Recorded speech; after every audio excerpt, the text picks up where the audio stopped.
May mga tao talaga na labis magmahal.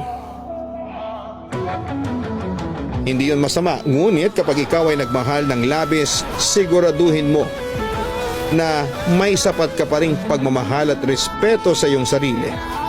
At palagi rin nating tatandaan na hindi masamang magmahal ng taong hindi ka kayang mahalin. Pero huwag kang maghintay ng kapalit sa kanya, nang sa ganon ay hindi ka masaktan sa huli. Huwag mong ipilit sa kanya na mahalin ka niya, dahil ang tunay na pag-ibig ay kusayang dumarating. Paano pag sobrang love ko na, pero sobrang love niya ay iba? Paano ako? Ganun talaga. Magmahal ka na mo nang hinihintay na kapalit. Yan ang pinula. Wala akong pakialam kahit di lang mahal. Ang paki mo lang yan. Akin, ikaw naman, pag alam mo akin ka na, paaking ka na.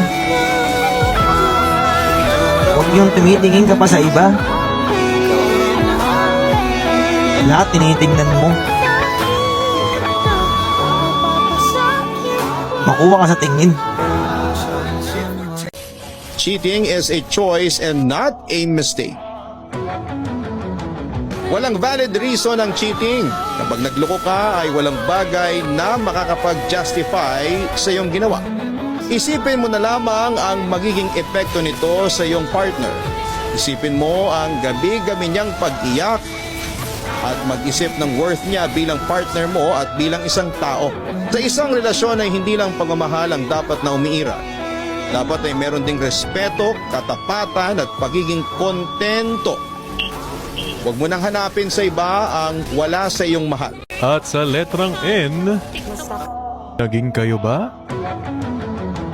Wala na kami bro, pero pasalamat pa rin ako sa kanya kasi kahit sa konting panahon, I was genuinely happy. So, kasi nasa iyo na, tinatalo mo pa. Kailan kaya babalik feelings niya sa akin? Huwag mo nang hintayin.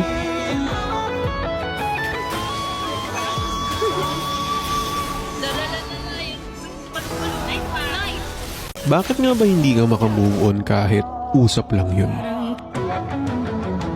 Bakit nga ba hindi ka makamove on kahit talking stage lang naman yun? Siguro, tinrato mo kasi na parang kayo na, no?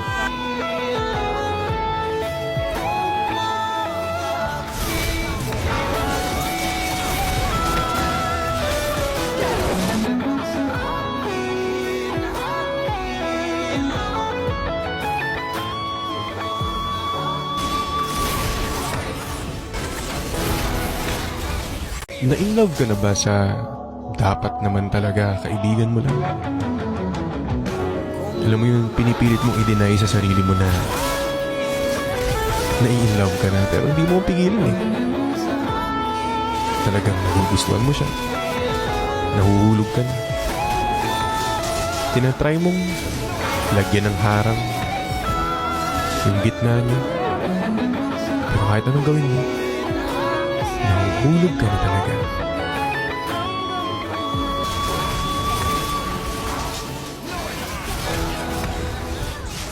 Paano kung nakilala mo ang taong mahal mo sa maling panahon at pagkakataon? Handa ka bang ipaglaban siya? At ang nararamdaman mo kahit alam mo na hindi ikaw ang pipiliin niya sa bandang huli? O susuko ka na lamang at hindi na ipapaalam sa kanya kung ano at sino ang nilalaman ng puso mo?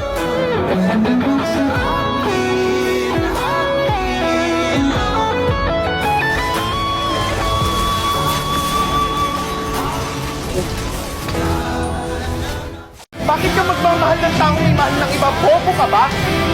Alam mo na may masasaktan at alam mo na masasaktan ka pag nagmahal ka ng taong may mahal ng iba. Gamitin mo naman yung utak mo. Huwag yung puro puso yung gamitin mo. Tandaan mo, kailanman hindi magiging tama ang pagmamahal na may nasasaktan kang iba.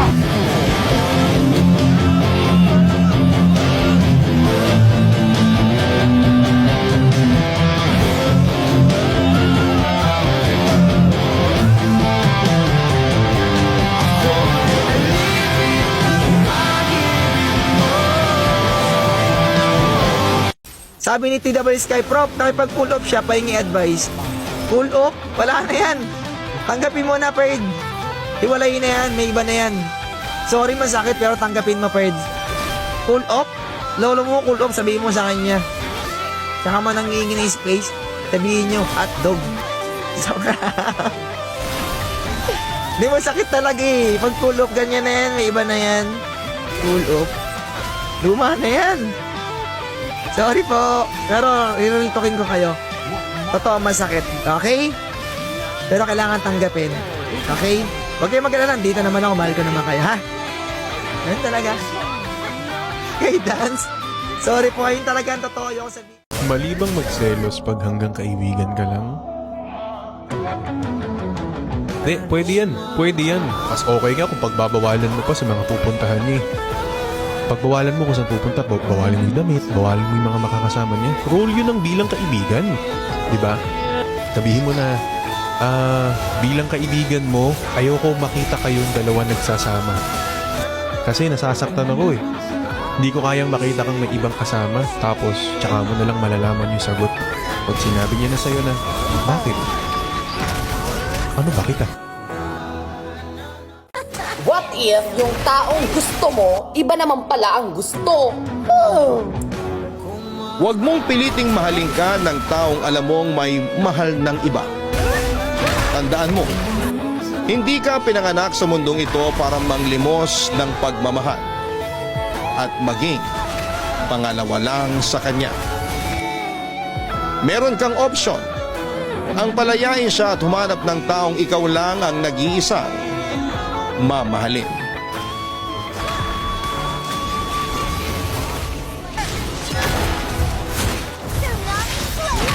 At sa letrang N, nagmahal, naloko, nasaktan, naiwan, nagparaya, at ngayon, nag-iisa, nakangiti, natatamaan.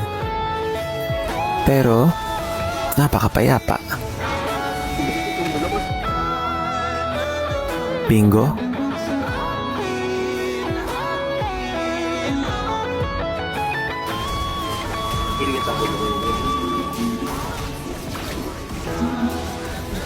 Bumitaw ka na. Okay na yon. Sumuko ka na. Alam mo kung feeling mo hinihintay niya na lang na ikaw yung bumitaw para mag-break kayo?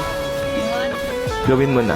Kung feeling mo ayaw naman na niya sa'yo, pero hindi niya lang sinasabi dahil gusto niya na ikaw yung makipag-break sa inyong dalawa, gawin mo na. Huwag mo nang pahabain yung paghihirap niyo. Kung feeling mo, yun naman yung makakapagbigay ng peace of mind sa inyong dalawa pareho, gawin mo na. Ibigay mo na sa kanya at pagbigyan mo na siya. Okay na yun. You can only do so much. And naniniwala ako na you deserve better